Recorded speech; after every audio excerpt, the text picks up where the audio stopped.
Hello friends, ಇವತ್ತು ಮೀನು ಸಾರು ಮಾಡ್ತಾಯಿದ್ದೀನಿ. ಮೊದಲಿಗೆ ಕೊಕೊನೆಟ್ ಆಯಿಲ್ ಹಾಕಿ, ಮೆಂತ್ಯ ಹಾಕಿ, ಶುಂಠಿ ಬೆಳ್ಳುಳ್ಳಿ ಹೆಚ್ಕೊಂಡಿದ್ದು, ಕರಿಬೇವಿನ ಸೊಪ್ಪು, ಹಸಿಮೆಣಸು ಇಷ್ಟನ್ನು ಹಾಕಿ ಫ್ರೈ ಮಾಡಿ, ಸಣ್ಣ ಈರುಳ್ಳಿ ದೊಡ್ಡ ಈರುಳ್ಳಿ ಸ್ವಲ್ಪ ಸ್ವಲ್ಪ ಎರಡು ಮಿಕ್ಸ್ ಮಾಡಿದ್ದೀನಿ ನಾನು. ಅದನ್ನು ಕಟ್ ಮಾಡಿ ಸಣ್ಣದಾಗಿ ಅದು ಚೆಂದ ಫ್ರೈ ಮಾಡ್ಕೊತಾ ಇದ್ದೀನಿ. ಅದ್ರ ಜೊತೆಗೆ 2 table spoon Kashmiri chilli powder, ಅರ್ಧ ಟೇಬಲ್ ಸ್ಪೂನ್ ಅರಿಶಿಣ ಪುಡಿ ಇಷ್ಟನ್ನು ಹಾಕಿ ನಾನು ಅದನ್ನು ಫ್ರೈ ಮಾಡ್ಕೊತಾ ಇದ್ದೀನಿ. ಇದಾದಮೇಲೆ ನಾವು 2 ಟೊಮೊಟೊನ ನಾನು ಪೇಸ್ಟ್ ಮಾಡ್ಕೊಂಡಿದ್ದೀನಿ. ಪೇಸ್ಟ್ ಮಾಡಿ ಹಾಕಿ ಅದನ್ನು ಸಹ ಮಿಕ್ಸ್ ಮಾಡ್ತಾಯಿದ್ದೀನಿ. ಇದಾದಮೇಲೆ ಹುಣಸೆಹಣ್ಣು ರಸನ ಸೇರಿಸ್ತಾ ಇದ್ದೀನಿ. ಇವಾಗ ನಮಗೆ ಎಷ್ಟು ನೀರು ಬೇಕೋ ಅಷ್ಟು ನೀರನ್ನ ಸೇರಿಸ್ಕೊಳ್ಳುವ. ನಾನು ಟೊಮೊಟೊ ಪೇಸ್ಟ್ ಮಾಡೋದು ಯಾಕೆ ಅಂತ ಹೇಳಿದರೆ, ಅದು ಮಸಾಲೆ ತುಂಬ ಗ್ರೇವಿ ಸಿಗ್ತದೆ ಮತ್ತು ಮೀನಿಗೆ ಚೆಂದ ಹಿಡಿತದೆ ಅಂತ ಹೇಳಿ.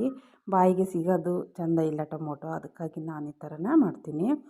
ಆವಾಗ ತುಂಬ ನಮಗೆ ಗ್ರೇವಿ ಸಹ ಸಿಗ್ತದೆ. ಅದಕ್ಕೋಸ್ಕರ ಇವಾಗ ನೋಡಿ ಇದಾಗಿದೆ. ಇದಕ್ಕೀಗ ನಾನು ಮೀನನ್ನ ಸೇರಿಸ್ತಾ ಇದ್ದೀನಿ.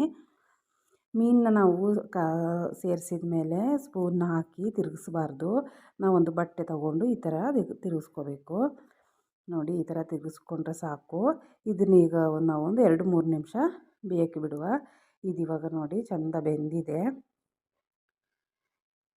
ಇವಾಗ ನಾನು ಇದನ್ನು ಗ್ಯಾಸ್ ಆಫ್ ಮಾಡ್ತಾಯಿದ್ದೀನಿ. ಗ್ಯಾಸ್ ಆಫ್ ಆದ್ರೂ ಮಣ್ಣಿನ ಪಾತ್ರೆ ಅಲ್ವಾ, ಆಗ ಅದು ಸ್ವಲ್ಪ ಹೀಟ್ ಜಾಸ್ತಿ ಇರ್ತದೆ, ಅದು ತುಂಬ ಹೊತ್ತು ಸಮಯ ಹಿಡಿತದೆ.